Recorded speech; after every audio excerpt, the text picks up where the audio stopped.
আপোনালোক সকলোকে আমাৰ জ্ঞান তীৰ্থ ৱেটো ছাকচেছ ইউটিউব চেনেললৈ পুনৰবাৰ স্বাগতম জনাইছোঁ। দিছ ইজ জ্ঞান প্ৰকাশ। তো জ্ঞান প্ৰকাশৰ সৈতে পোনপটীয়াভাৱে জড়িত হৈ থাকিবলৈ আপোনালোকে আমাৰ ইউটিউব চেনেলটো ছাবস্ক্ৰাইব কৰাৰ লগতে আমাৰ যিটো টেলিগ্ৰাম চেনেল আছে তাতো কিন্তু আপোনালোকে জইন কৰি ল'ব, কাৰণ আমি তাতে ৰেগুলাৰ মক টেষ্ট আৰু PDF নোটসমূহ তাতে আমি প্ৰভাইড কৰি থাকোঁ। ৰেগুলাৰ গাইডেঞ্চসমূহ আপোনালোকে তাতে লাভ কৰিব। তো আচলতে অসম গভমেণ্টৰ ফালৰ পৰা ইটোৰ পাছত সিটো ভাল খবৰ আহি আছে, তো প্ৰায় একদম কণ্টিনিউৱাছলি আহি আছে নহয়নে? গতিকে আকৌ এটা আপোনালোকৰ কাৰণে শিক্ষা বিভাগৰ তৰফৰ পৰা আহিল এটা খুবেই এটা ভাল খবৰ।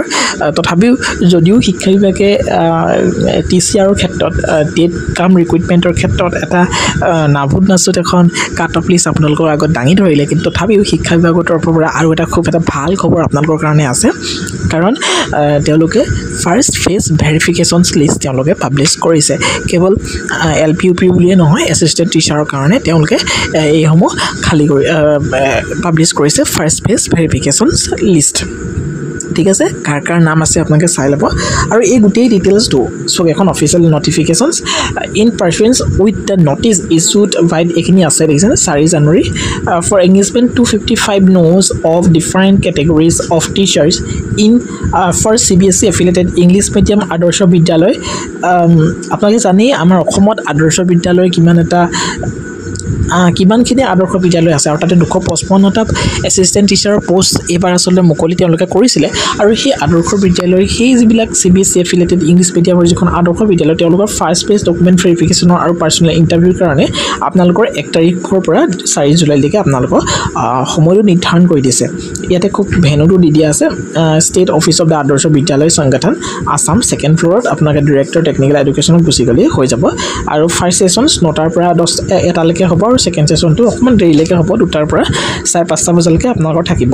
মৰ্ণিঙত আছে নে আফটাৰনুন আছে আপোনালোকে লিষ্টখনত পাই যাব। লিষ্টখন ইতিমধ্যে ৱেবছাইটত এভেইলেবল হৈছে, গতিকে তাৰ পৰা আপোনালোকে চাব পাৰিব। ৰিপৰ্টিং টাইমটো আপোনালোকৰ ফাৰ্ষ্ট ছেশ্যন 9টা বজাত গৈ পিনি আপোনালোকে পাব লাগিব, আৰু ছেকেণ্ড ছেশ্যনৰ কাৰণে 1টা বজাত গৈ পিনি আপোনালোকে পাব লাগিব, যিহেতু 2টাৰ পৰা আছে। ঠিক আছে, গতিকে অফিচিয়েল ৱেবছাইট তেওঁলোকৰ যিটো abs.assam.gov.in এই ৱেবছাইটত গৈ পিনি আপোনালোকৰ লিষ্টখন চাই ল'ব পাৰিব। মই অকণমান দেখাই দিছোঁ বাৰু। এইখন লিষ্টখন ইয়াতে ৰেজিষ্ট্ৰেশ্যন নাম্বাৰ, এপ্লাইড পোষ্ট, আপুনি এছিষ্টেণ্ট টিচাৰ আৰ্টছৰ কৰিছিল, ছায়েন্সৰ কৰিছে, ডেট অফ ভেৰিফিকেশ্যন 1 তাৰিখৰ পৰা যিহেতু 4 তাৰিখলৈকে আছে, গতিকে এইখিনি 1 তাৰিখৰ হোৱাখিনি তললৈ 4 তাৰিখলৈকে আছে, আপোনালোকে চাই ল'ব পাৰিব। এইখিনি 2 তাৰিখ 3 তাৰিখৰ হোৱাখিনি, বাকী এইটো মৰ্ণিং শ্বিফ্টত আছে, তাৰমানে আপোনালোকে 9:30 পৰা যাব লাগিব। আৰু এইটো টেবুল নাম্বাৰ, আৰু এইটো তেওঁৰ নামটো, এইটো দেউতাকৰ নামটো, আৰু এইটো তেওঁলোকৰ জেণ্ডাৰ, এই গোটেইখিনি ইয়াতে উল্লেখ আছে, আপোনালোকে চাই ল'ব পাৰিব। মই এই PDFটো আমাৰ টেলিগ্ৰাম চেনেলটোত কি কৰিম, এভেইলেবল কৰি দিম। তো ঠিক আছে, ভিডিঅ'টো সৰু এটা ইনফৰ্মেটিভ ভিডিঅ' আছিলে। যদি ভিডিঅ'টো ভাল পায় ডেফিনেটলি আপোনালোকৰ ফেমিলি ফ্ৰেণ্ডছৰ সৈতে ভিডিঅ'টো শ্বেয়াৰ কৰিবলৈ নাপাহৰিব, আৰু ভিডিঅ'টো আপোনালোকে যিমান পাৰে লাইক কৰিবলৈ নাপাহৰিব। Thank you so' much, see in the next video'.